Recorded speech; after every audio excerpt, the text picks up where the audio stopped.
Okay, welcome. We're going to go ahead and get started, even though everybody's not here, but we've got a quorum here as far as I'm concerned. And welcome to Appropriations Committee, Subcommittee on Economic Development.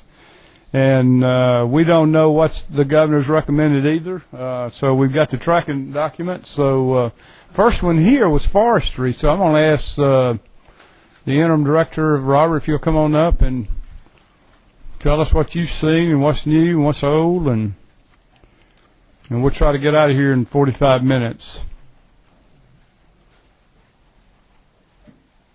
Good evening, Mr. Chairman and committee. And you say I've got 45 minutes? Is that what I heard? You've got about 5 minutes, Robert. 5 minutes. I'll move through it very, very quickly then. Georgia experienced record-breaking, unprecedented fire season this past year, which I assume everybody is aware of and heard. We broke virtually every record in the book with our fire activity due to the record-breaking drought. This past year, Georgia Forestry Commission firefighters fought and extinguished over 9,500 wildfires that burned over 500,000 acres. To put that in perspective, our 10-year average is 8,000 fires on average per year that burn approximately 40,000 acres. So we saw a 12 times increase in our acres lost this year. To jump right into the budget piece of that, this past year our state appropriations was $39.7 million. Our total expenditures this year were over $81 million. So we broke the bank pretty quick. Our fire appropriations were $29 million, with total expenditures this year running at $65 million. The Georgia Bay Complex, the 21 counties in southeast Georgia for which the governor declared a fire emergency. We lost over 440,000 acres in that area. In the 21 counties, we had over 3,300 wildland firefighters come in from 44 states across the nation to help extinguish that fire. We saw losses of over $65 million in timber losses in the area.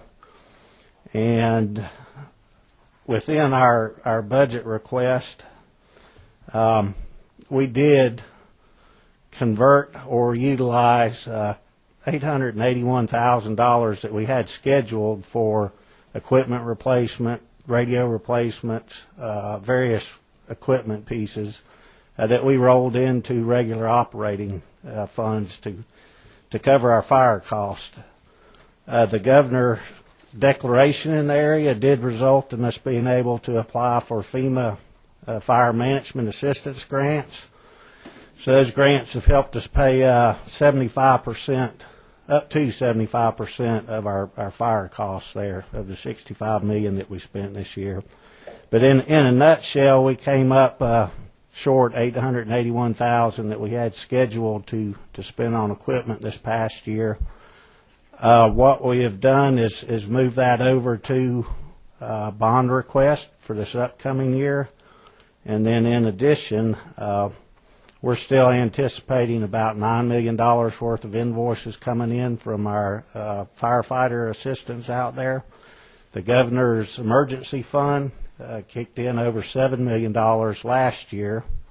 We are looking and hoping to procure some funds through that governor's emergency fund to make us whole for this year, and not on our budget piece, but within the governor's budget package there is a request specifying fire assistance in there. So we would ask that this committee support that request to help make the Forestry Commission whole from our fire activities over the past year. Okay, questions? I'll ask the first one. Is this what y'all sent in to the governor? What's on this tracking document? Have you had time to look at it? I just have looked at it a moment ago. Basically, we made a number of requests from the supplemental piece. That 881 was one.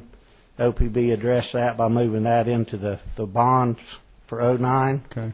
And then also, we are $2.7 million short on covering invoices from the fire. And again, the governor's office has that request in his package. And then on this tracking document, it also shows $300,000 request, and that request was to assist private landowners down there. We have approximately 300 miles of fire breaks where we pushed with KG blades, and basically it's windrows of dirt and trees anywhere from 10 to 12 feet tall. And the proposal is to go into a cost share agreement with the U.S. Fish and Wildlife Service, where they would cover 50% of the cost repairing those KG lines. The landowner would cover 40%, and the GFC would cover 10%, or the state cover 10%. So basically it would be a $300,000 investment with a commitment from the federal government of up to $3 million to repair those berms. Okay, so $300,000 now. Are you going to come back in the 09 and ask for additional funding on that as well? No, sir. That $300,000 was intended to cover the entire. Okay. All right. Got a question? Thank you, Mr. Chairman. Did I understand you right just then to say 40% of the cost is going to be the landowner's got to pay for that? Yes, sir. Now that is where they all went in there, and is that land where y'all were trying to stop the fire, and y'all built those windrows there? Yes, sir, and quite a few areas. Like I said, almost 300 miles of fire breaks. We put anywhere from 10 to 12 tractors side by side with KG blades to put wide breaks around the fire to contain it. We have gone back in and established our initial best management practices on those sites to protect water quality.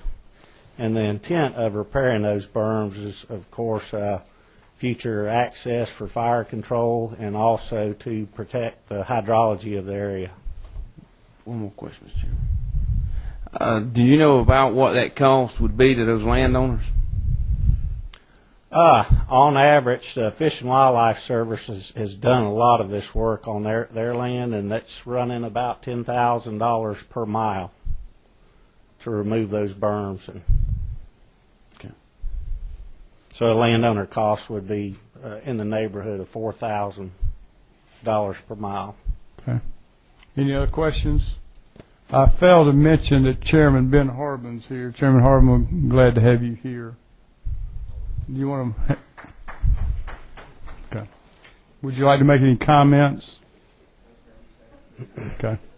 And I would also mention that Woody has passed out a DVD that documents the historical fire season we've had, and also there's a booklet that outlines the cost. And well, y'all done a good job, and I had the unpleasure of visiting the fire, so it was a disaster, no doubt about it. I appreciate you coming down and looking at Oh, yeah. and know what the berm is firsthand. I did. Thank you. Thank you. Okay, next, anybody else have any other questions on anything else? Okay. I think I saw soil water conservation here second, so Brent.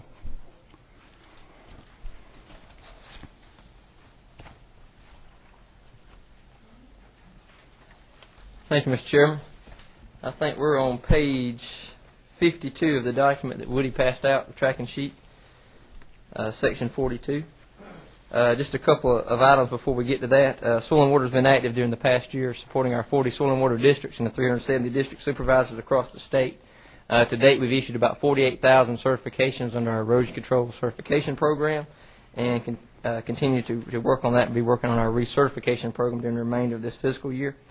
We've installed about 5,500 water meters to date in South Georgia, and have about 3,200 that will be placed this year, paid for by the One Georgia Authority. We've constructed about 175 ponds since 2001 for agricultural use. We're using federal dollars. Have about $2.58 million that we'll use for that in addition this year. We're continuing to do work on our watershed dams, and you'll see on the tracking sheet in front of you a governor's recommendation for $500,000 to provide maintenance for 20 watershed structures that could potentially serve as water supply reservoirs. I think I talked with you about this last week, Mr. Chairman. In the state of Georgia, there's 357 watershed structures that were built in the 50s, 60s, and 70s with federal dollars state government holds easement to these structures, and we have just funded a study that will be completed at the end of this month, end of January, of which structures will serve as the best ones that could be converted from a flood control structure to a water supply structure. And we'll be releasing those results here at the end of the month. And this funding request is for $500,000 to do the watershed maintenance, which is the removal of trees and other types of brush that are on those structures, at about a cost of about $25,000 per dam. They are all located north of Macon, Georgia, in this part of the state. And the work that would be done, if it was funded, would be bid through the standard bid process of the state. So that's the only request that is in the amended budget, Mr. Chairman. And I'll be glad to answer any questions if you have any. Okay, there is a question here, number 25. Thank you, Mr. Chairman. On these watershed dams, you said the state held the easements. Yes, sir. So I assume that all of the water in there could be for the use of the public. Yes, sir. Yes, sir. The state holds easements to these structures and also holds the operation and maintenance agreement for the dam, actual use of the water and then the maintenance of that structure, too. Thank you. Yes, sir. Another question, Bobby Hanner. Director, you said how many meters have you installed, We have installed about 5,500 to date. and how many do you have left to install? We have 3,200 this year and probably another 3,200 next year. So we're looking at a total somewhere in the neighborhood of about 12 to 13,000 at the completion at the end of fiscal year 09. More. Right, total will be so- 12,000. Right, we're about halfway through, a little over halfway. And to through. start off with, you thought you were going to have to install about 19,000. Right, 19 to 21. 25, yeah. Yes, sir. Okay. Any other questions? Ryan, once you mentioned talking about watershed, you and I had a conversation about watersheds, but Yes, sir. I think a lot of the property owners are not aware of what's coming down the Right. line. Right. These easements were received or were taken back in the 50s, 60s, and 70s, and as you might imagine, in this part of the state, land ownership has changed many times. They are recorded easements in the courthouse. It basically says that the landowner has the right to use their property, has the right to use the lake and things like that. But the state holds an easement to operate and maintain the structure. Depending on how good a title search was done when property changed hands, some landowners may not be aware that it is a state-owned structure. We do the best we can in keeping people aware when property changes hands, but as you know, property changes hands pretty quick. It's hard to keep up with all the up-to-date ownership. But you haven't informed the property owner yet, have you? No, we have not released the top 20 yet, no, sir. We have not.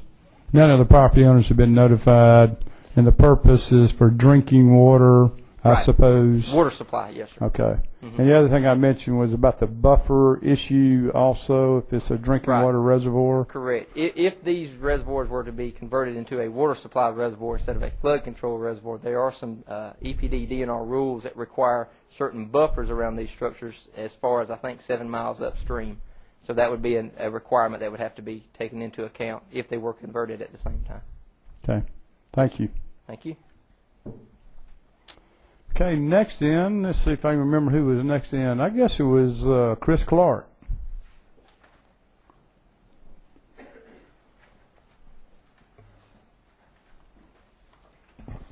Thank you, Mr. Chairman.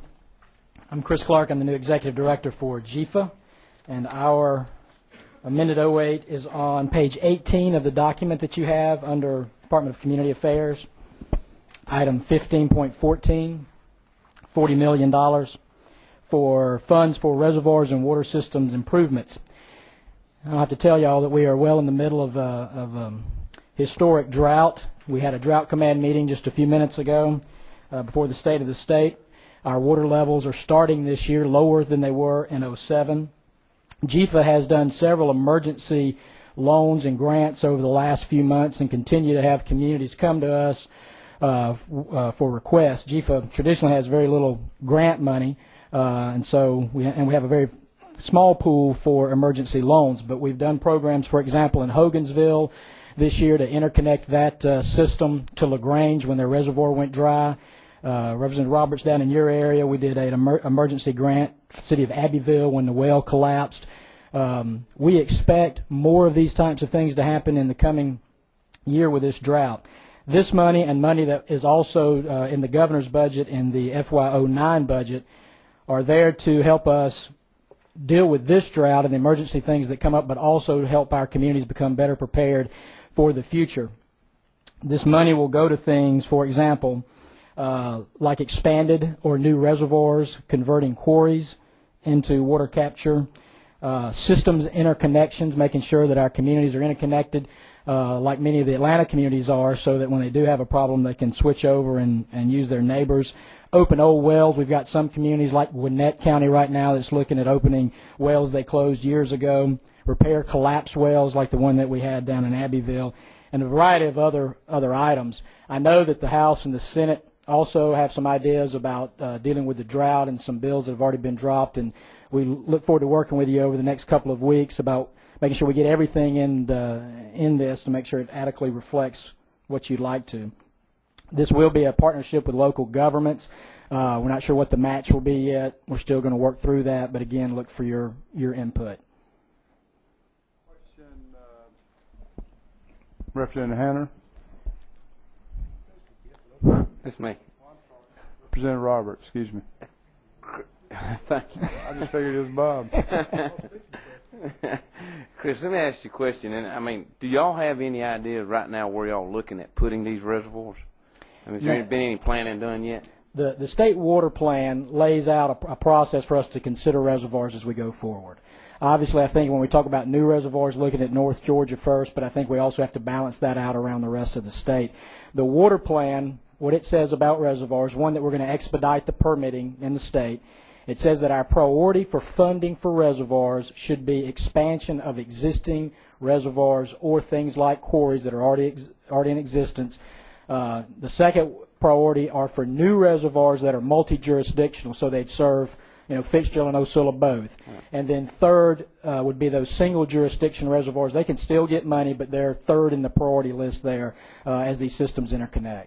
So we've not gone to the point of doing a statewide study about where they should be. I think that'll be part of what comes out of the water plan is where should we put new capture pieces. But in the interim, over the next 3 years, while that work is going on, we can go ahead and expand and look at expansions and look at converting quarries and other management practice things so we can help communities. Thank you. Okay. Representative Lucas.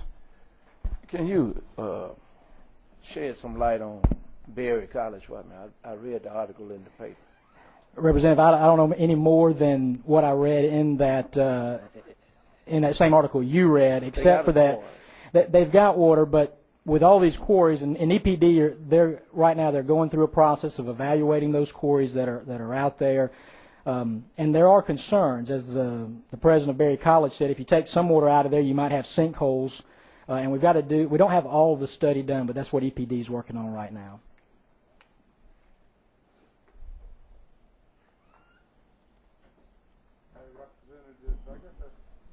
Chairman Hanner, or former Chairman Hanner, right? The former. Okay. Yep. Is there any grants available for emergency asbestos removal? Not through GIFA. I defer to Commissioner Beatty if DCA has any, but not through GIFA. Okay. No, sir. I'll ask him when he gets on. Yes, sir.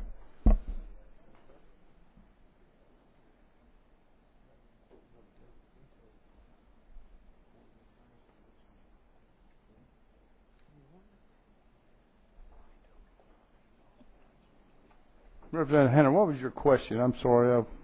I was just asking if there was any grants available for asbestos removal. Like down in the city that you represent, Right. Was it Headland? Richland. Richland, yeah. Some money was appropriated, but $250,000 was vetoed out of it. Okay. I think we are, I will say on asbestos piping, that does qualify for GIFA loans, but GIFA has traditionally not had grant money for those types of things. Any other questions? Chris, if you would, I know last year there was a lot of cash in GIFA, but we never knew where the money was going, so it would be nice. I mean, if it needs to be private or, you can give it to me and I won't, show it to anybody else, but it would be nice to have some further information. From the expenditures from last what year you plan to do if you have, because it is cash, correct? Yes, sir. Okay. Yes, sir. if I could get further information, it would I will. help me from having heartburn, I guess. So. You got it. Good. Yes, sir. Thank you. Yes, sir. Thank you.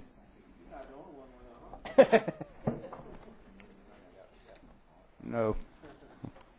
Okay, who is next? Let's see. We had community affairs. I thought I saw Commissioner. Yeah, Commissioner, come on up. Thought you weren't going to be here. I was told you weren't going to be here. Okay, thank you. Actually, I just wanted I wanted Jim to give you a report because I knew Representative Lunsford was here on our 911 dollars, which I thought would be interesting to you. But the only addition we had was the $40 million pass-through from GFA, and Chris did a good job on that, and that flows through us. And but the question, there are some immediate threat and danger dollars available through CDBG. And we'd be delighted to sit down with you and look at that. And we've been able to do that several times in several parts of the state. So there is, I think $2 million or $3 million available for immediate threat and danger. But we can get real specific. But I thought it was interesting, Representative, that on our 911, as we started collecting that, I wanted Jim. I think we're projecting $5 million this year on that will pass through because of your legislation, and we'll go back out to 911 grants. So we're excited about working with you on that. So but that was great. I appreciate y'all working with us on that, because that will make a difference as far as public safety in the different parts of the state. And Jim has really done a great job. Jim, you want to just give them, I don't know if you have time for that or not, but if you'd like, Jim, just give a brief report on that. Gentlemen, I'm Jim Finch, Community Affairs. House Bill 394 passed last year, which authorized a collection of fees from prepaid wireless service providers in the state. We are to collect those fees. We turn those back over to the general fund. And according to the bill, in the next session of the legislature, that money is allocated back to us to create an E911 grant program that E911 operators in the state can apply to upgrade equipment. The Public Safety Training Center can also access some of those funds to create training programs for E911 directors and staff. And GMO is also authorized to receive money from that fund. Any questions? What's your number?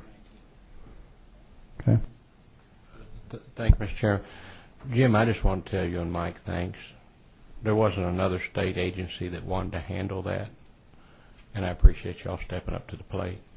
Revenue said their job wasn't to hand out money, it was to collect it. And so they didn't want to flow through the money to local governments and to help the poorest counties in Georgia, but I appreciate y'all being willing to work. And I just want to publicly say to the members of the General Assembly, I appreciate them believing in me and trusting me enough to vote for the legislation and get it passed. So, thank you. Thank you.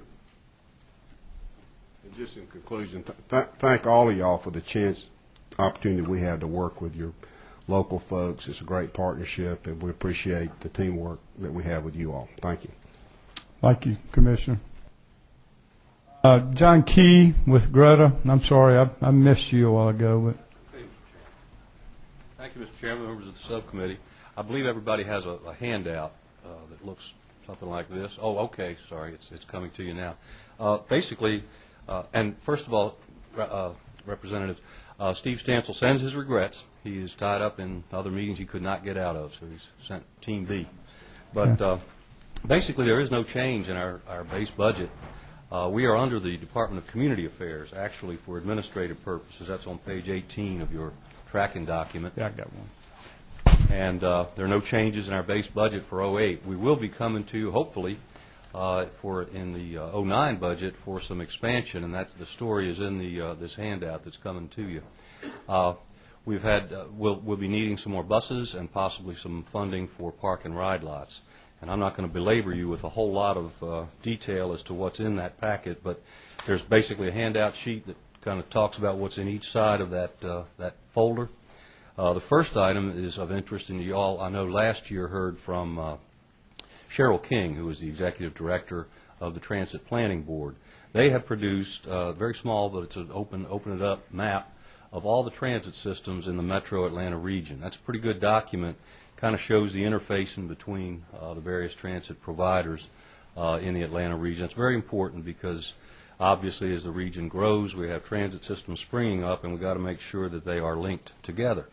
The large map behind that, on that left pocket, is are the Greta routes that are in service right now.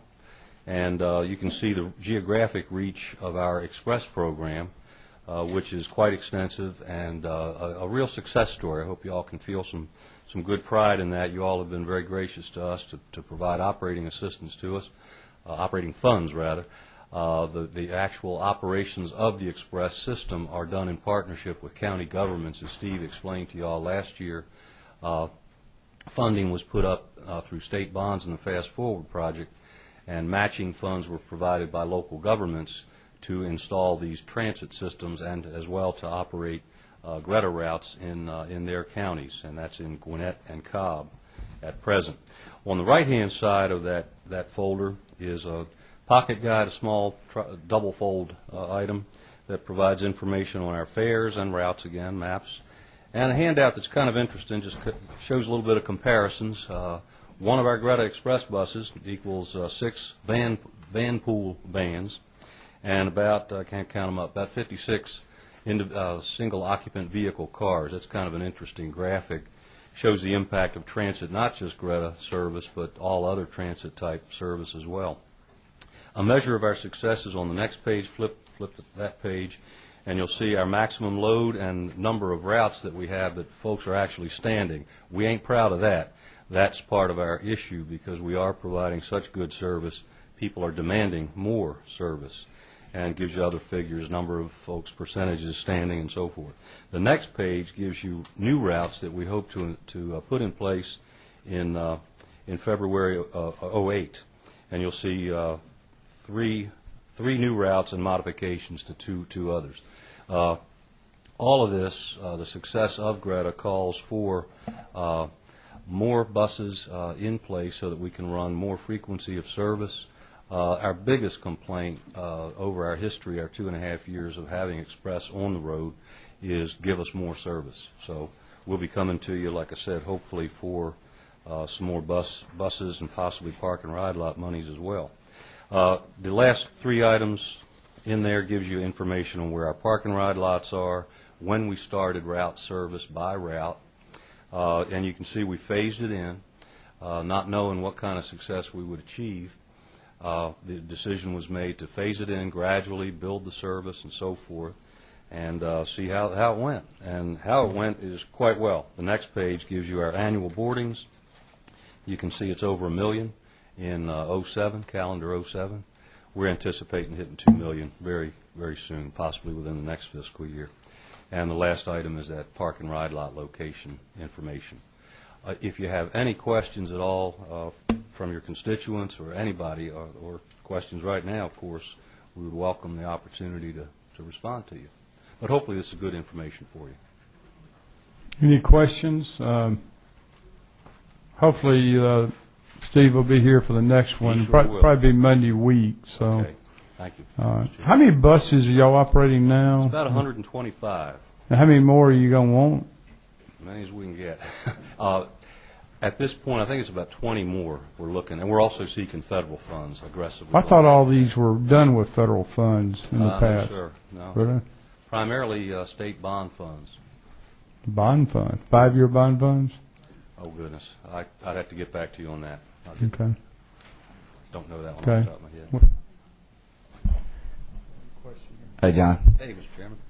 How are the parking, the lots, how are they holding up as far as the number of cars in the lots that you have available for people to park and catch a bus? How's that holding up? Yeah, it depends obviously on location, but primarily we try to get about 250 spaces or above. That's based on experience. Usually under that, they fill up. They're full. They are full.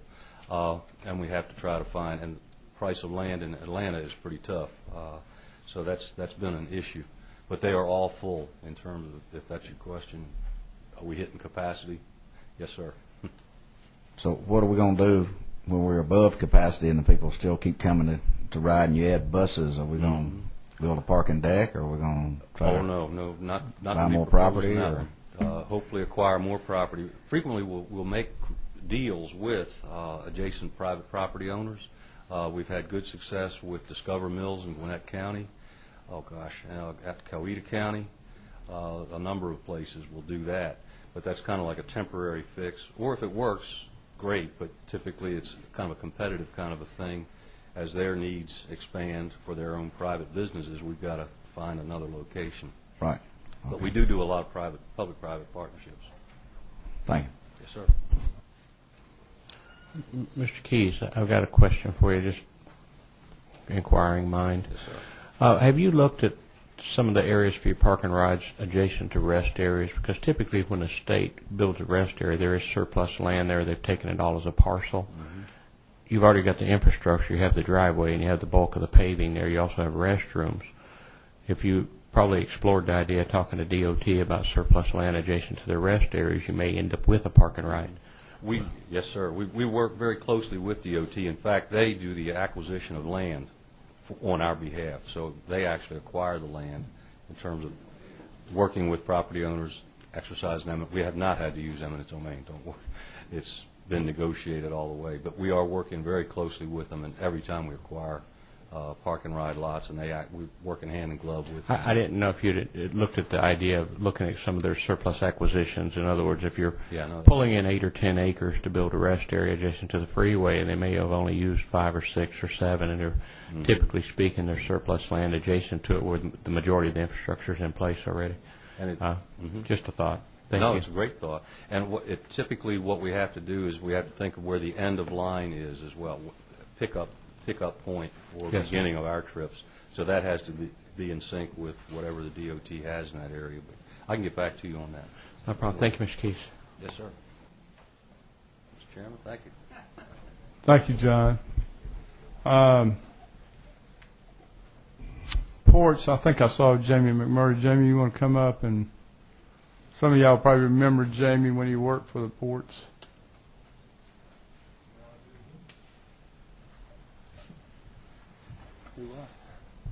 Thank you, Mr. Chairman, committee members. I have to apologize. I'm not really sure where in the amended budget to point to any of the money for the port. I don't see it specified in the tracking document, and we actually just found out this morning that a portion of the $52 million that Governor Perdue noted in his press release yesterday for our harbor deepening project in Savannah, a portion of that is apparently in the amended budget, and then the remainder is divided up in a couple different ways in the big budget. And I'm not sure where to point you to look at that or what the value is, one budget versus the other, but I can provide some rationale for the conversation and some advocacy, if you will, for the project itself, if that meets with your approval. But that's an 09 item, right? Apparently it's in the amended 08 as well, to some, but I'm not sure to what degree or level. It's not in the tracking document here, but we've been told that it's a portion of it is in the amended budget.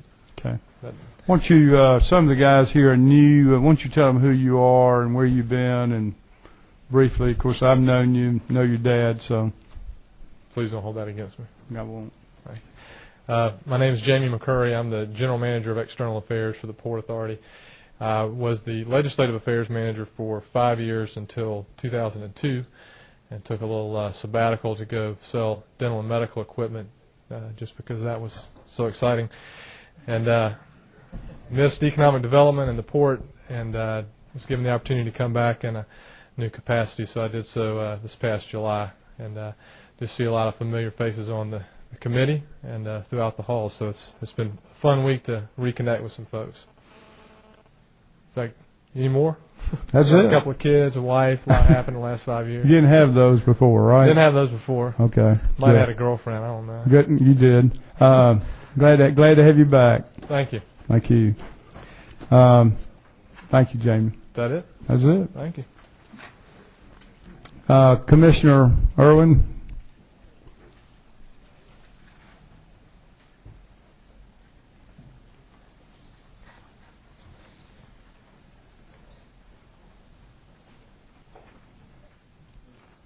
Thank you, Mr. Chairman and members of the committee.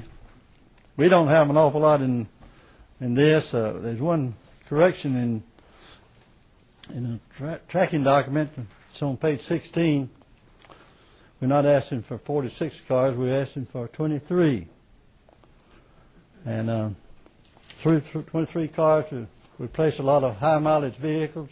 Some of them running as much as 30,000 to 35,000 miles per year. We think we can ultimately make our transportation budget come a little bit closer to balancing. And as you recall, y'all give us 4 employees for Homeland Security. Last year, you only partially funded those. So we asked that you add $126,548 to fully fund those positions. That's all we have in supplemental.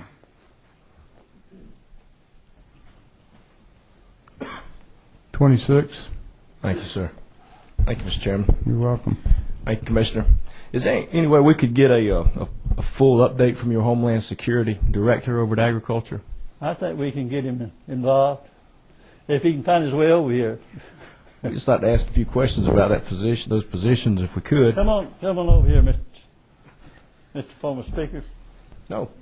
I'm talking about Mr. Parkerson, sir. Oh, you. Is he in charge of Homeland Security? Mr. Parkerson, we just want to ask a couple questions.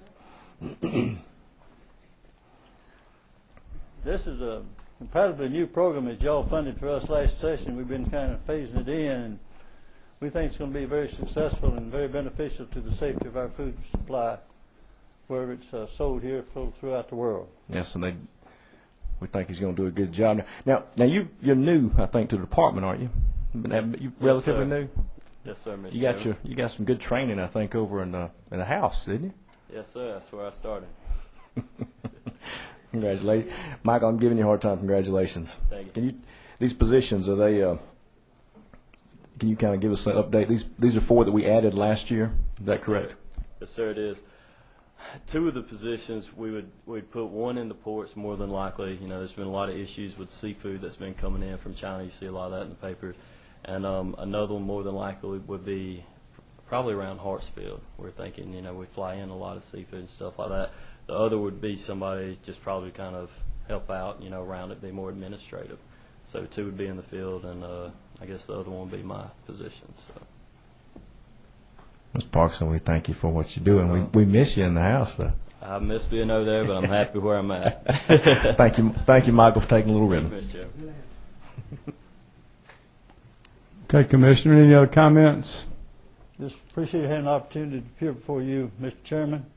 You're my neighbor up there in Northeast Georgia, and you're doing a great job. And as a former member of this assembly many years ago, always enjoy being in your company. Thank you very much. Thank you. Okay. I don't think anybody. Bill Miller's not here, is he? Okay. Department of Economic Development. Okay. I didn't see y'all. Good. Good afternoon. Good afternoon.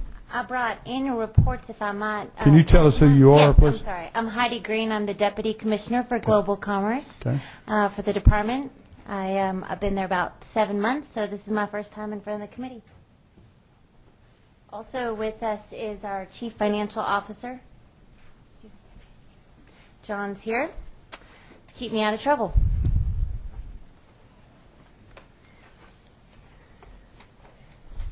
Heidi, what page are you on? 25 or 59 on tracking? We have not seen it. I'm sorry.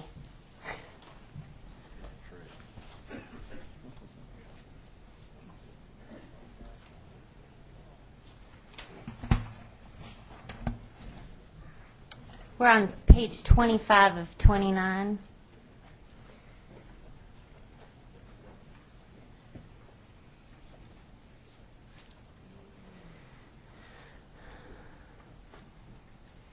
Okay, go ahead. It looks to me like the governor did not recommend our request for the $3 million additional REBA funds, and so we do not have an amended budget request. Why do you think he did that? I don't know. We have a lot of jobs and a lot of projects coming into the state. I will tell you that REBA is used mainly for incentive dollars for the metropolitan Atlanta area. We tend to use One Georgia dollars for our rural areas. The REBA funds go to support Metro Atlanta as well as Savannah, Columbus, Augusta, Macon, and I know that in past years we have carried forward a balance on REBA. This year, I hope we are not going to carry forward a balance on REBA. The way things look as of right now, I would tell you if all of the projects that we put money to were to come in today, we would have about $1.5 million left in that fund. And we have 6 more months to go, obviously, in this fiscal year. So I think that, I would tell you, I think the governor's concern is that there has been a large roll forward balance in past years. Heidi, how many dollars have y'all spent this year on REBA? Can you tell me that? Do you know that? We would have spent, I think you appropriated about $4.8 million last year, but it had a rollover balance. Let me tell you.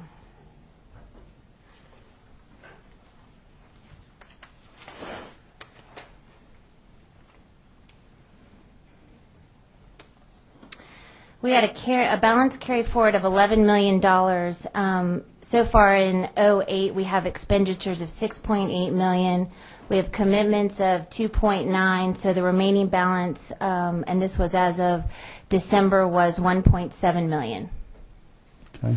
Now, some of that has to do with timing issues. So those are committed funds, but when applicants actually apply for those funds and draw down that money, it may happen in this fiscal year, it may happen in the next fiscal year. These are commitments that are made.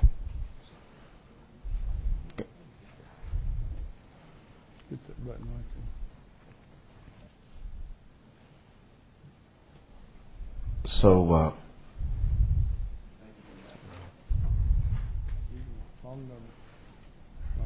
ready? Yeah. So that $1 million left, and it's not committed yet. Do you think you will make it till June 30th without that, or how long does it take to process an application for REBA? And if they processed or submitted an application in January, would they need the funds, and would it be approved before June 30th? I can't really answer that question. I wish I could, but it's different for every single project. For example, on a headquarters relocation, we could award now, but when they're going to move 1,000 people, they may not draw down that award for a year and a half from now. And yet, you may have a smaller project which could decide that they're going to do an expansion because they're already here, or that they're going to, not move as many people, and they could need that money in 5 months. It's just different on a case-by-case basis, and that's why you've seen this carry forward. In years before we had the budget issues, more money was given to REBA, and so there would have been stored up funds, and those funds are just not. Those funds have really been spent down over the years. And you may have said this, and maybe I missed it, but are there applications in your hand now that, if approved, you would need those dollars? Or, yes. And how many dollars, a round number, are in your hand now that would possibly you would need before June 30th? You have a ballpark figure? I have expenditures of $6.8 million and commitments of $2.9. So the commitments piece are projects that we have not landed yet, where we've made an offer to them, but expenditures are $6.8. So when you take out the expenditures and you take out the commitments, then you have a remaining balance of around $1.5 million. I gotta take this call. I'm through. Cut me off. Any other questions from anybody? Okay. Thank you for being here. Thank you. Thank you for having me. Okay, I think Bill Miller came in, did he not? Yes, sir. Okay, Bill, you want to say anything? It's on the 08 supplemental. We have nothing in there at this time. We have something in on that. Okay. Do you want to tell us about the World Congress Center? Anything exciting happening? Or Mr. Chairman, we're always glad to be here. We've had a good year, and some of you came and joined us for some Falcons games and the Chick-fil-A Peach Bowl. And, We left early, too. and many. Well, yes, the team wasn't as good as we'd hoped they would be. But we don't have anything in the 08 supplemental budget, Mr. Chairman, so I won't tie up the committee any longer with that, unless somebody has specific questions they'd like Any to ask. questions from anybody? Okay. Thank you, Bill.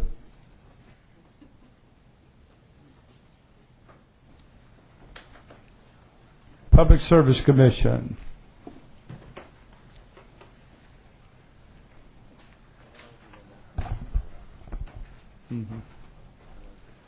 My name's Chuck Eaton. I'm the chairman of the Public Service Commission, and we're not requesting any additions for 08.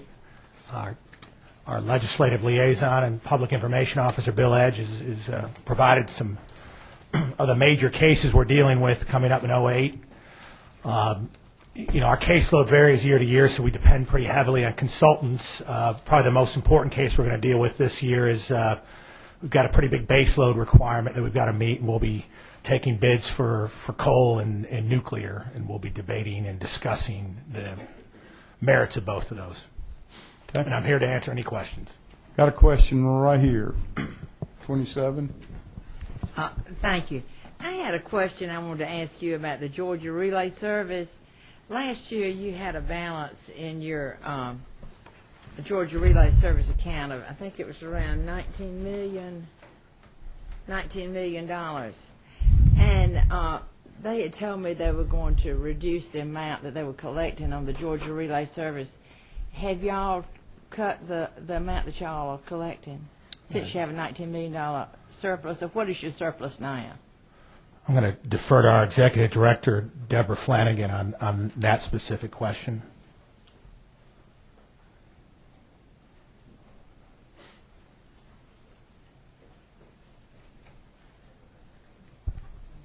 I don't have the exact amount of our balance. It's, I think, around $15 million to $16 million. But we have added some other services that are going to be paid out of that fund. Could you give me a list of what services? One of the things is going to be distributing hearing aids, and we're also going to be doing telecom caption service. And I can give you additional information on that later if you'd like. Okay. All right. And I noticed that the amount of the number of people that are using this service is going down each year. I think that's probably because of email and other things of communication. Did it go down this past year as it has in other years? I think it's going down a bit. I don't have the exact figures. Well, are you still collecting money when you have a $15 million reserve? Are you still collecting money? What kind of balance do you want to keep on that? Actually, given some of the services that we're adding, we expect that balance to start coming down. And the amount that we're collecting is, I think, 5 cents. Well, could you give me the, I don't know what you'd call it, what are you supposed to be paying out of this? I mean, the rule of what you're supposed to be paying out of this relay service. Do you have a, what would you call that? Help me out, Richard. What does the law say you can pay out of this fund? Actually, the law, it gives several very specific mandates that we can pay out of that. It's the telecom relay service. That's what I thought. Yes. The telephone distribution, telephone equipment for them to use that service. Right. They've added this year, like I said, hearing aids and other, that equipment. We also have specifically in the law a requirement to provide blind reading services. But how many people are actually using this service? I want to know the number of people that are using it. It would depend upon the individual services, and I can get a complete breakdown for you of each service, how much we spend. Because you said y'all had $19 million in reserve last year, and you probably collected, I think, your expenses run right at $2 million, and you really haven't added these services, and then you still collected 2 million, the figures just don't really add up. Right, and I apologize. I do not have the specific figures now, and that was just Okay. a guess that I gave before. So All I right. will give you the exact amounts for each of those. and provide Okay, it to if the you'll entire have committee. that when y'all come back for the 09 budget, I'd like to see those figures and Sure see will. what happened Thank to the money. Chuck, I want to mention to you, I mentioned this to Bill the other day. I had to cut off service, telephone service, and in fact, since Penny brought it up, I called that relay service first, 1-800 number, but ended up transferring, calling 2 other 1-800 numbers, and I think the commission needs to know it took me over 30 minutes to get to the right party, and I had to hold and hold and hold. And this was for an 86-year-old lady I had to put in a nursing home. But This was for a relay service issue? no, I called them by mistake, and they said you called the wrong number, but they were nice enough to give me the number. So, when you look in your phone book, there's one 800 number after another, 1866 number. But my issue was the lady, when I finally got it cut off, she said, I hope you've been pleased with the service. And I said, no, I haven't, because I've had to wait 30 minutes. And, it made me wonder how many other folks are having problems. When you're dealing with AT&T or whoever you're dealing with, these large telecommunication companies, you just go from one call center to the next. But it was probably longer than 30 minutes to cut it off. So y'all need to be aware of that.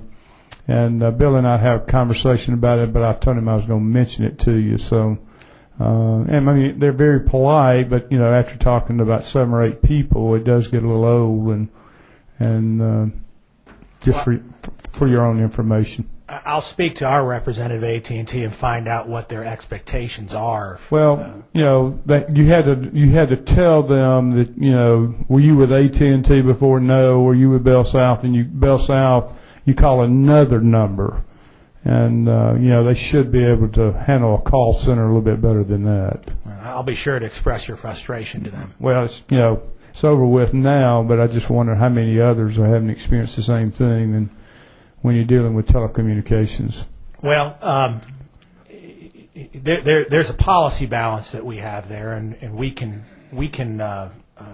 look into that. Of course, whether it's telephone or anything else, the Public Service Commission, we have to weigh our regulatory authority versus the free market, and I'm not sure. I mean, for instance, if we were to really get into it and perhaps give them an edict, say, you have to answer all your calls in 3 minutes, I feel pretty confident that representatives from AT&T would say, well, you're not requiring Comcast or Verizon to do that, and this is going to add X amount of dollars to our telephone bill. And but I mean, that is something that we could look into if you'd like. Well, I expressed it to some folks around here, but it's. I mean, there's no question that 35 minutes is ridiculous. Well, it was probably longer than that, but I was trying to eat lunch and wait on the phone at the same time. But I don't know if y'all monitoring that, how you monitor it. But again, when you're dealing with conglomerates, this call centers have the habit of keeping you on there forever. And we would probably have to do some kind of service quality study. In order to really monitor that, and I could discuss that with you further and the commission and see if that's warranted if you'd like. Okay, be glad to. Okay. Any further questions, Mr. Yeah, Chairman? I got one more here. 27. I got one other quick question. On the Universal Service Fund, does the state get to keep any of that money, or does it all go to the federal? I don't.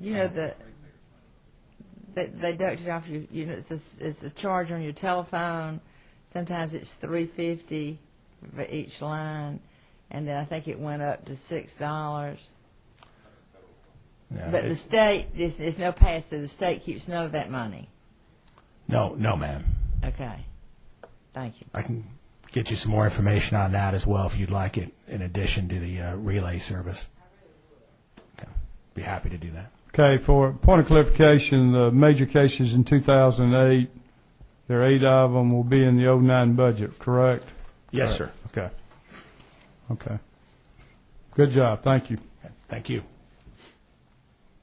The Department of Transportation. And before I get into transportation, David Doss, I saw David come in. Come up here and address us, David. You got an email, and David's a DOT board member and from Rome, Georgia, and you need to come on this. Yeah, you can. Okay. A lot of these folks may not know who you are, but I do, and you're one of 13, so. Most of them probably don't want to know. Mr. Chairman, thank you for putting me on the spot. Pleasure to be here. Mr. Buddy Gratton, our Deputy Commissioner, is about to come forward with some very useful information, so I'll yield the floor. Mr. Chairman, the Commissioner apologizes. We've got a board meeting right now in town. Okay. You want to come to the microphone, buddy? No, I'm going to hand it over Earl. We flipped the coin, and he actually won, so he's going to come up and get in front of you, if that's all right. Y'all still in disarray then, aren't you? Earl, I hadn't seen you this year. Where you been? Hiding. Haven't you?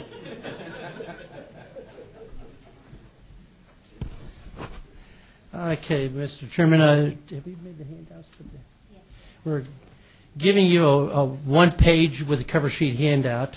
This is exactly what we had presented to the governor, and it has, and it is his recommendation. So everything is pat, and nothing has changed.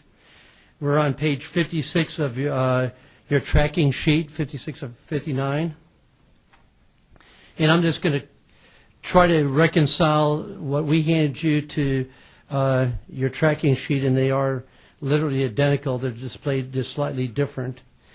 Our first adjustment, and let me tell you why we're doing our adjustment. At the beginning of the year, for the next year, so that's about a year plus out, we do an estimate for motor fuel. And so this year, as we put together the 09, last summer, we had to go ahead and put together an estimate for 09. And the collections won't be completed until June 30th of 08. That's the money that's used for 09 budget. So DOT and motor fuel is collected 1 year and appropriated for the next year's use. So we're even estimating it a year plus out before it's being expended or even collected. So give you an example, since we have a prepaid and the price of fuel went up dramatically over about a year and a half to 2 years period, the receipts over the budget was $63,962,000, and that was out of a total of 983. That was a total number of collections, $983 million, and out of that, the collections were actually more, but there were some adjustments, so it was slightly over $1 billion. So that represented a somewhat small increase. And you're going to see now where we're distributing that money. There's additional GO bond debt service, and that is a total of $5,024,237. And if you'll look at that total of that $5 million and go all the way down to the bottom of transportation, you'll see that $58 million and change, 938. If you add those two figures together, that gives you our total of 63,962. So I'm just trying to balance your tracking sheet with our handout so you'll understand why there is a total dollar difference net, because the money that goes to GO bond comes off the top first as a direct payment for debt. The next area is going to be a debt service payment, where we've actually are making an increase to the Garvey bond program, and that's a federal program that allows us to not only pay the debt service that we traditionally do, but it allows us to pay principal and interest together out of the federal reimbursement program. So it's slightly different than regular debt service just to pay debt. So it allows us to pick up the principal, and the federal government will pay the full amount less the 20% match. So again, you'll see that amount is the first part of that $63 million that is on your tracking sheet. Above that is another component part of the Garvey program, and that takes us for the full amount change, which is a $17,010,000 capital change. And and if you drop down, and I apologize if I'm confusing anybody, right below that, 2 lines below that, you'll see where it's coming out of one program. It's coming out of State Highway System and going into the payments to State Road and Tollway Authority. They're the vehicle or the agency that's authorized under Georgia Code to incur the debt for Garvey payments or Garvey bonds. Earl, you lost me when you mentioned Garvey. Start over again what you said, if you would, about Garvey, and come back down again. Okay. What I had said, and I apologize if I'm confusing anybody, the Garvey program is actually a capital program. We use our capital outlay program for construction, and the federal government allows us to pay the principal. That's the real construction cost.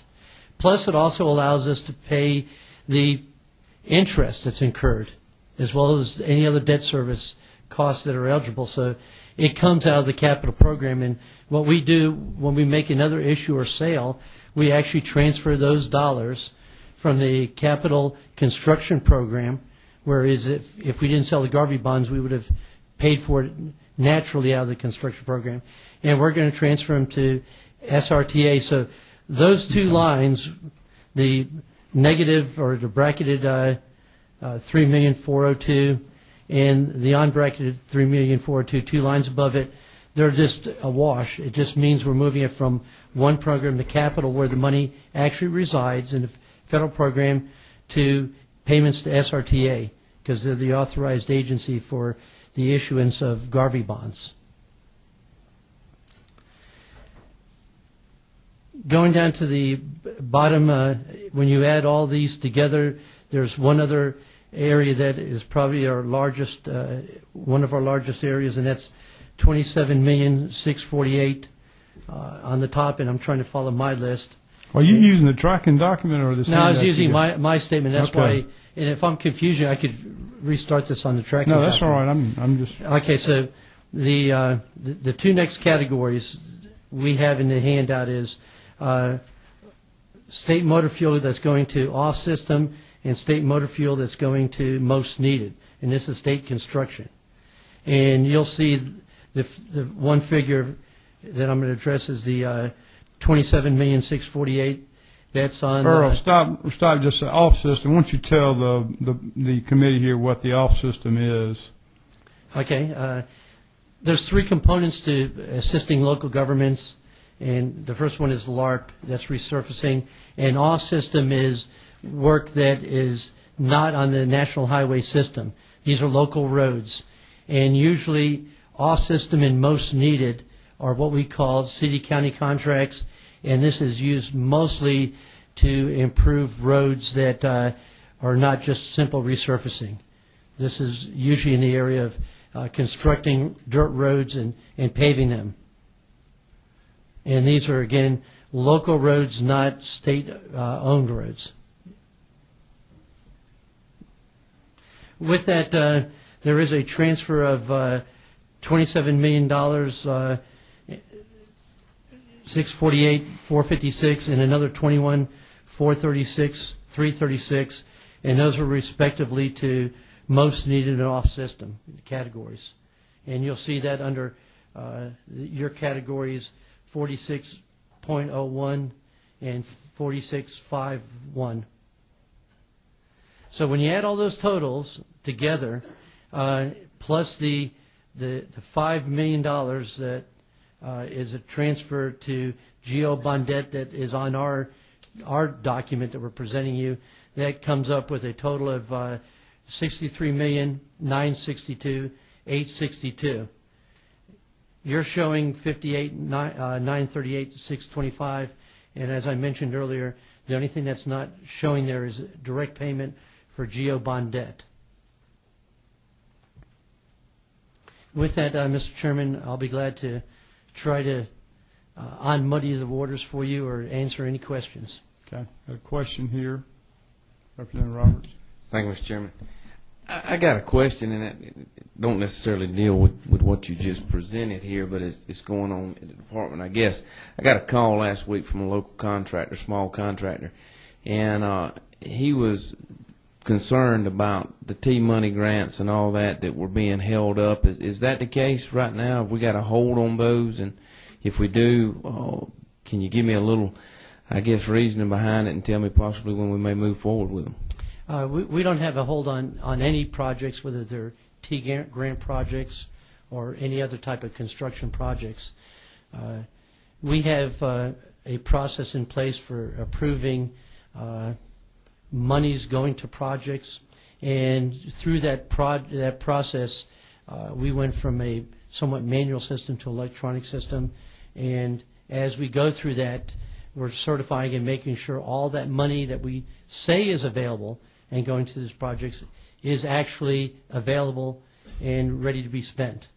So, I think there was a lot of misinformation, whether or not there was even a slowdown or anything. Projects are getting authorized every day.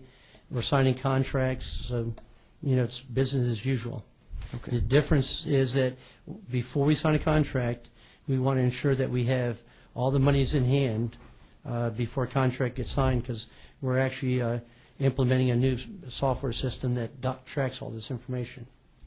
So in other words, the project should be ready to go then. If it's been through engineering, it's been approved, it's ready to go. If it's been approved, I don't see any reason why it would not go forward. And when I say approved, that would be through the normal approval process that we have in place.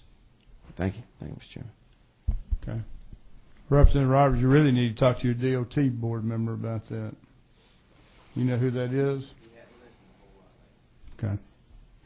All right, number 19. Thank you, Mr. Chairman. Earl, I appreciate you being here. I've got a question for you. Over the years, I've only been here 8 years, so a lot has changed over DOT, but I was always under the impression that we did road construction based on congressional funding and population and everything else, but I'm also under the understanding that the previous chairman had about $130 million discretionary budget that he could just choose for, I guess, favored legislators or whatever. Is the new commissioner going to follow through with that same program, or are y'all going to roll it back in based on population? And I assume you may be talking about the state-funded off-system and most needed in LARP program, and these are formula-type programs in which there's a percentage. There's a level of discretion, but to be honest about it, it's not a full discretion. If I'm talking about the same program, we have a formula to arrive at which projects we rate and score all projects around the state, whether it's a LARP project or a project to be paved dirt road. So those projects boil up, and then we have an equation that goes to the amount of money available to a city or a county under city-county contracts.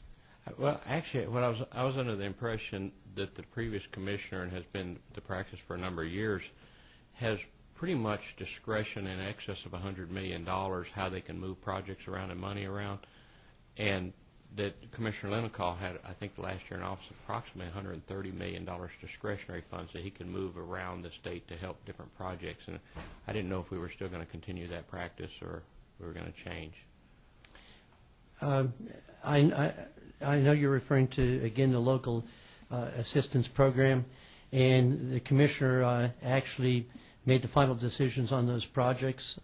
Yes, sir. I would venture to say that that process is under review by the current commissioner, and I think Buddy wants to bail you out right now.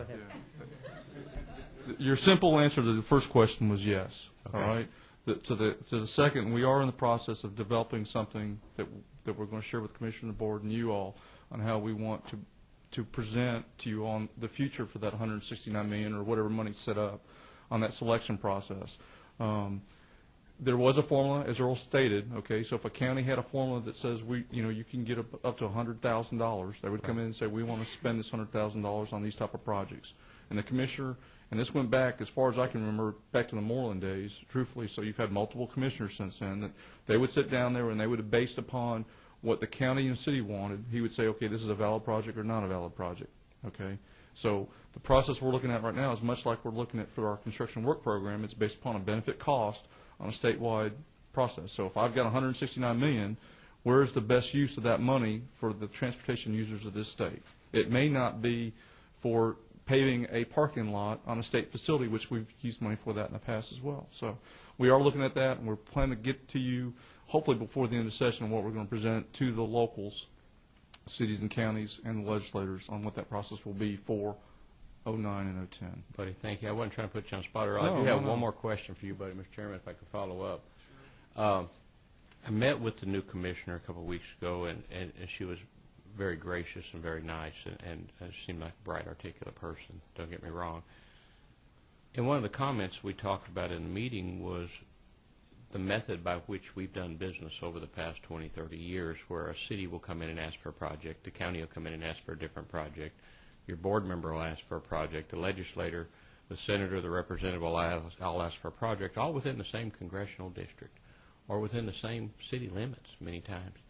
And that it's an overburdensome task for you guys because, as you well know, I'm sure because you work for Tom Moreland, Tom would tell you anything to make you smile when you walked out the door. But that doesn't mean it's really going to happen. But he'd tell you that.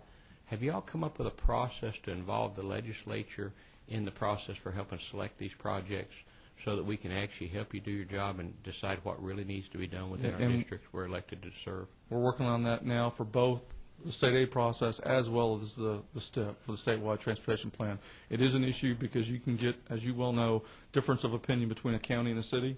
Let's just make it simple. Imagine that. Yeah, imagine that. So we understand that issue, but there needs to be some buy-in from you all as well as the people that represent that congressional district on the board. But I just wanted to express I'm looking forward to the opportunity of working with you all on that so that we can actually fulfill our elected obligations to the constituents within our district. Yes, sir. Get the most bang for the buck at home. Thank you. All right. Thank you, Mr. Chairman. Follow up, Earl, buddy. On the motor fuel collections, I know y'all budgeted that $919 million plus, Earl. Yes, and sir. the receipts are nearly $64 million. So if we see fuel go to $3.50 a gallon, $4 a gallon, these numbers will more than double. Isn't that correct?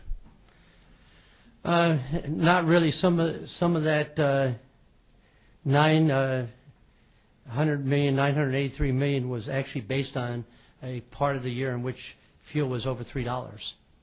So, again, based on the current code for prepaid, it does not adjust unless it's 25% over. So, last couple of times, whenever it's gone up, you would read about that in the newspaper that the motor fuel tax, quote unquote, was increased, and that increase is based on, prescribed in code. But in fact, it actually went down this January by about 1.1%, if I'm not mistaken. And for the most part, it would take a significant amount, more than 25%, to see a jump in there. And it's so gradual, you would only see a small amount like this $60 million. It wouldn't be doubling or anything. Well, I've been told by summer it'd be $3.50 a gallon. So there is, $63 million now. You're looking at probably $100 million next year at this time. Oh, you mean by that amount doubling to 63? Correct. That's a potential. However, our estimate, as you'll see in the documents when you review the 09 annual budget, our receipts over budget is higher than the original 919. It's closer to $1 billion. So in 09, we compensated that up in the front end in terms of putting together our 09 budget, knowing that our collections will be at a higher rate.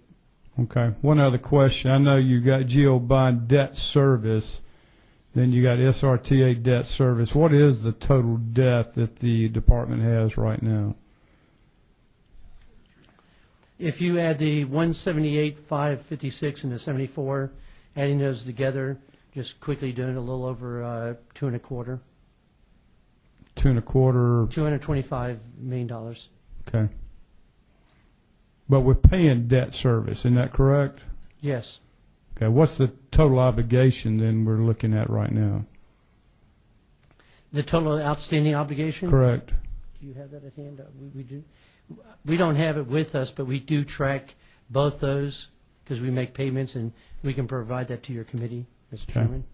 Okay. And I noticed the commissioner just walked in. Commissioner, come up and you can take your coat off if you want to. Well, it's snowing outside. That's what I heard. Mr. Chairman. Welcome. Thank you. Glad to be here this afternoon. I just wanted to say thank you. I understand there were some earlier questions regarding project prioritization components, as well as how we're moving through that process with some of our local governments. If I could take a moment to talk those through. What we have, and we're hoping to have in every box, every legislator's box today, is talking about the process and hoping to put the representatives and senators back in charge of the process of project prioritization, along with local and county government support. I'm getting requests, tons of requests, as you can imagine, to talk to local governments, and we're asking that when they call in to us, we're sending them an agenda form and getting the information that they'd like to discuss, and then we'll be sending it to the representatives and senators in that area and asking if you believe that it's appropriate in order to have a meeting regarding those particular issues, or whether you'd like to be involved or not, and ask you to participate in that process, and then come to Atlanta, sit down, talk about those issues, and work through those. But project prioritization is a huge issue with us, with 9,000 projects, over 9,000 projects on our books. It is a very time-consuming, and I met yesterday with one county that had projects that were on our books that were very clear to us after finishing the meeting that they were no longer priorities to that community. So we have a lot of cleanup work to do, and we're going to be asking for the legislative support to do that and to actively engage the representatives and senators of those local delegations to help us through that process. So just wanted to be sure that you knew that was kind of the answer to the earlier question, and also that we have put something in every representative and senator's box today talking about that process. And I know you're going through our budget as well now. Yeah, we're pretty much finished. I've asked all the hard questions, I think. But one of the things you and I, what's that? That's a good change. I used to get a letter telling me about what roads they pay. Oh, that's true. That's true. When we had met earlier, you mentioned to me that there were a huge shortfall, and of course, it was in the paper and stuff. These 9,000 projects have been proposed, or are you talking about 9,000 projects in construction right now? No, sir. There are 9,211 projects on our books, and our next step is to divide those projects up into multiple phases, find out whether they're in preliminary engineering, right-of-way construction, or whether they're in closeout. So you don't really know where they are then, really, right? We're working on that. We have a pretty good idea of what's in construction, but we're going through those assortment of numbers now. The one thing we do know is that there are about 2,470 active projects, and active is, and I sort of define active as assigned to a human being, but we've also gone back and looked through those. Some of those folks may or may not be with GDOT any longer, so we're going to go back and talk about some of the active, what active truly means. And those 2,470 projects represents about a $29.5 billion shortfall for those projects. Those are on the active side. That does not include contingencies and escalations on those projects. So there is a significant funding shortfall in those active projects alone. There's additional projects that our financial staff, through Earl's leadership as treasurer, is going through and closing out a lot of those projects and unauthorizing those components and trying to get those projects off our books and free up those unauthorized dollars. A very similar process that we went through at GISFIC several years ago on our general obligation piece. So we have multiple components of this project identification process and project prioritization process working. So you probably have the Northern Arc still proposed in there, where you bought right away, but nothing's been done on it, correct? Yes, sir. There's, if I'm not mistaken, I don't know where everybody went off to, but yes, sir, I'm certain that's one of those projects that's in there. Yeah. There you are, buddy. Sorry. And that's 30 years ago was when it was first proposed. I know that. Yes, sir. And there are significantly old projects in that list that we're going to have to work through and find out what we're going to do with those projects. Are we going to take them off the books? And are we going to be moving forward with them and make some decisions about which ones we can actually fund and move into the construction arena? So, yes, sir, we've got a lot of work to do. Okay. Got a question from Representative Lucas. Yes, sir. Commissioner, I read something in the paper, and you had mentioned that, and I don't know how many bridges, that a lot of them were close to being 38 years old, and that we needed money for infrastructure just to go back and check them. Are we in a position to go back and check to make sure we don't end up like Minneapolis, that a bridge collapsed, that kind of thing? I was watching something on CNN last night about some guy who was talking about what happened with the bridge up in Minneapolis. They were supposed to use 1 inch, and they used I'm going to tell you the piece that I know about this is the U.S. DOT has required us to go back and look at all of our bridges, and the problem with the Minnesota bridge was gusset plates. Yeah. And we do have truss bridges that have gusset plates in our system, but all of those plates have been inspected, and we feel comfortable with those truss bridges that are currently out there. And we've gone from a 2-year annual program to a 1-year annual program on bridge inspection. And so that's currently where we are. I feel, hearing from our staff, I can tell you that Paul Lyles, our bridge engineer, has been very active in the U.S. DOT as well with Minnesota, as pretty much helping as an expert on some of these issues. So I feel comfortable where we are. Now, we do have gusset plates. The problem with Minnesota is that they actually had bridges with gusset plates, and we're doing heavy activity on that bridge with heavy construction equipment. And those gusset plates were not structurally designed to support that kind of heavy activity. So, and it was a thickness issue on the gusset plates. So it was not just a gusset plate. Gusset plates are not bad. It just so happens that these were not. They were supposed to have been 1 inch, and they were 1/2 inch. Yes, sir. That's exactly right. So I feel comfortable with where we are. Neither do I. Neither do I, sir. Commissioner, I heard the governor say that he was going to put you in charge of CERTA as well. You know, last time you and I talked, you were having a hard time sleeping. You won't be able to sleep at all now, right? No, sir, I haven't been sleeping much, that's for sure. And unfortunately, a lot of our staff hasn't been sleeping a whole lot either. But yes, sir, we are. I will be the executive director of CERTA. And I think that's a tremendous opportunity for us to start pulling together some of our transportation policy issues.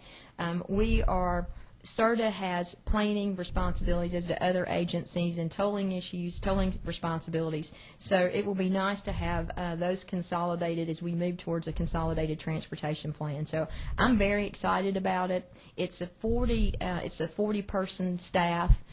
We currently have 5,745 employees at GDOT. So the CERTA piece, I felt very comfortable moving with additional 40 people, but also with the statute in place in CERTA gives us a lot more expansion of our opportunities as well. So I'm excited from a policy perspective of what this could help us do at GDOT. So you're going to move CERTA over to the GDOT building? Well, you know, in my previous life, I was a state property officer, and we did not renew CERTA's lease, and they're on a month-to-month basis on their lease. And so we do have an opportunity to look at moving CERTA into our new facility.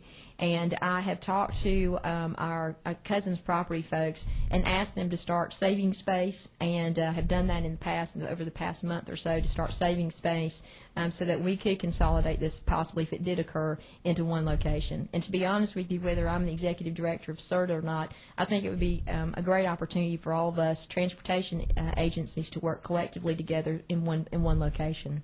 How about Greta? Does this mean Greta's going to come underneath you too? No, sir. If you know something I don't, please let me know. I didn't know about CERTA until I heard the governor say that. So. Yes, sir. The Greta piece we have not discussed in any form or fashion, and I think Steve Stansel's been doing a terrific job at Greta. And not to say that Rosa hasn't. Rosa's done a great job at CERTA also, but it does give us. Now, she's gone now, right?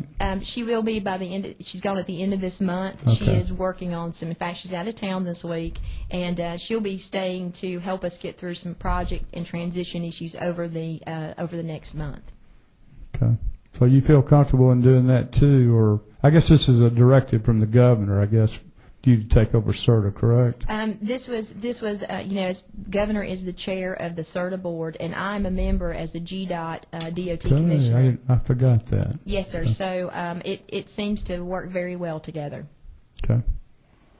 Any other questions from anybody? Okay. Thank you for being here. Thank you. I appreciate it. Thank you for the opportunity to talk about our budget. Thank you.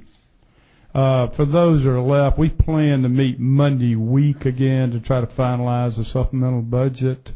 So Monday week sometime in the afternoon. So just to let you know that. Thank you for being here.